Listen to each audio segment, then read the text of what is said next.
Curious George takes a job.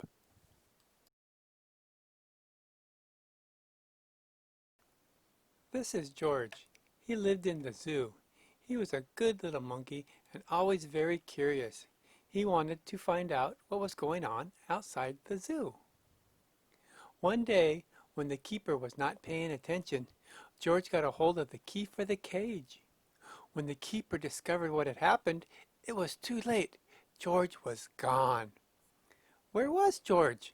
They looked for him everywhere, but they could not find him. George was hiding in the hay of his friend the elephant. Finally, the keepers gave up looking for him. George found a nice cozy spot to sleep under the elephant's right ear, and the next morning, before the zoo opened, he got away safely. Once in the street, George felt a little scared. What should he do in a big city? Maybe he could find his friend, the man with the yellow hat, who had brought him over from Africa a long time ago. Only George did not know where he lived. There was a big bus stopping at the corner. George had never ridden on one. Quickly, he climbed up a lamppost, jumped on top of the bus, and off they went. Now they were right in the center of town. There was so much to see that George did not know where to look first. If only he could go on riding like this forever. But after a while, George got tired and a little dizzy. When the bus slowed down to turn on a side street, George jumped off. There was a restaurant right in front of him. Something smelled good. Suddenly, George felt very hungry. The kitchen door stood open, and George walked in. On the table was a big pot. Of course, George was curious. He had to find out what was in it. Then the cook came back. He had a big surprise. Spaghetti was all over the place, and in the middle of it was a little monkey. George had been eating yards and yards and had wound himself all up in it. But the cook was a kind man and did not scold much. But George had to clean up the kitchen and then do all the dishes. My, what a lot of them there were. The cook was watching George. "You are very lucky to have 4 hands," he said. "You can do things twice as quickly." "I have a friend who could use a handy fellow like you to wash windows. If you would like to, I will take you over to him." So they went down into the subway and took an uptown train to the cook's friend, who was an elevator man in a skyscraper. "Sure, I can use you," the elevator man said to George. "I will give you what you need for the job. You can start right away. But remember, you are here for washing windows. Never mind what people inside the houses are doing. Don't be curious or you'll get in trouble." George promised to be good, but little monkeys sometimes forget. George was ready to start. My, how many windows there were! But George got ahead quickly, since he worked with all 4 hands. He jumped from window to window, just as he had once jumped from tree to tree in the African jungle. For a while, George stuck to his work and did not pay any attention to the people inside. Of course, he was curious, but he remembered his promise. In one room, a little boy was crying because he did not want to eat his spinach. George did not even look, but went right on with his work. In another room, a man was taking a nap and snoring. George was sorry it was not his friend, the man with the yellow hat. He listened to the funny noise for a while, then he went on working. But what was going on here? George stopped working, pressed his nose against the window.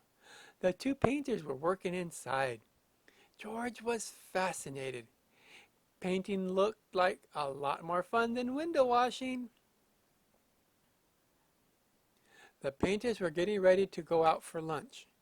The minute they left, George climbed inside.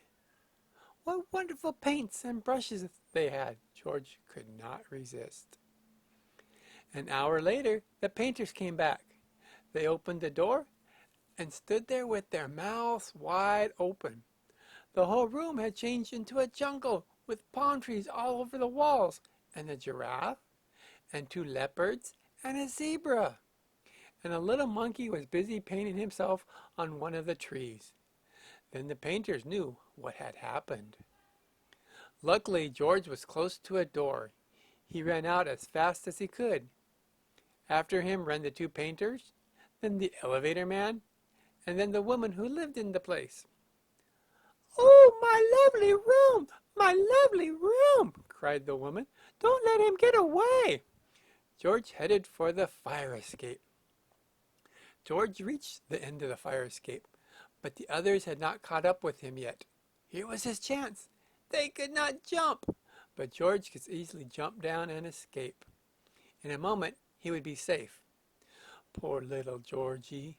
He had forgotten that the pavement was hard as stone, not like the soft grass in the jungle. Too bad. The fall broke his leg, and an ambulance came to take George to the hospital. "He got what he deserved," said the woman, "making my apartment into a jungle indeed." "I told him he would get in trouble," the elevator man added. "He was too curious." George had to lie in bed with his leg higher up in a plaster cast. He was very unhappy. And it had all started out so nicely. If only he had not been so curious. But he could have a lot of fun. Now it was too late. But the next morning, George's friend, the man with the big yellow hat, was buying a newspaper. Suddenly, he got very excited. "This is George!" he shouted when he saw the picture on the front page. Quickly, he read the whole story and then ran to a telephone booth to ring the hospital. "I am George's friend," he said to the nurse who answered the telephone.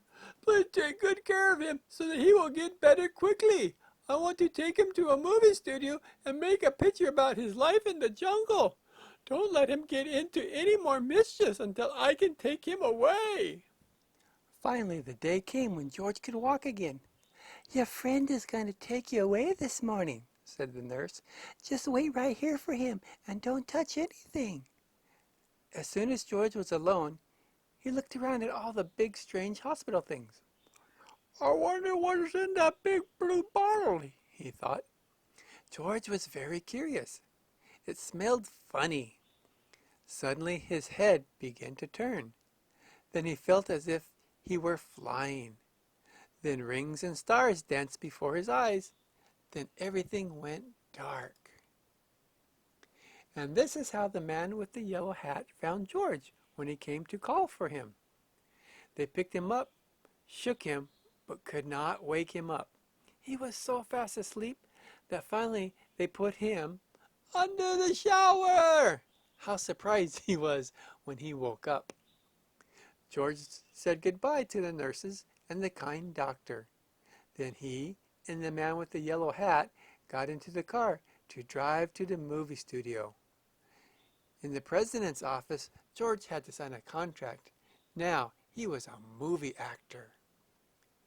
In the studio, George was kept so busy all of the time that he forgot to be curious.